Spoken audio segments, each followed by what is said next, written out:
এখন থেকে কালকে এই সময় পর্যন্ত গরম কিছু পাওয়া যাবে না। আর যখন শুকিয়ে যাবে ঘাটা, একটা দাঁত দুটো দাঁত সুন্দর করে বসায় নেবে, সুন্দর করে সহকারে অনেক ভালো হবে। মূল বিষয় হচ্ছে কাগজ পাশাপাশি দাঁত খোলার পরে আপনার ইয়ে করা যায় না, গরম কোনো কিছু খাওয়া যাবে না। গরম খাবার যদি খান দাঁত খোলার পরে তাহলে রক্ত বেশি বের হবে, আর সেক্ষেত্রে আপনার ঘাস পাতে চায় না।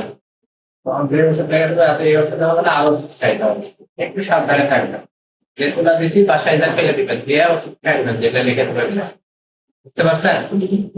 ওষুধ খুব গুরুত্বপূর্ণ খাওয়া।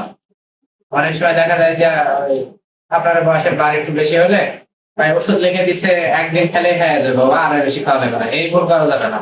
আগে মনে করেন মানুষ দাঁত ফেলে কিন্তু ওষুধ খায় নাই, এখন যদি না খায় তাহলে মনে করেন ইনফেকশন হয়ে যাবে, আর ইনফেকশন হয়ে গেলে এটা আরো 3 গুণ 4 গুণ টাকা খরচ হয়ে যাবে আপনার।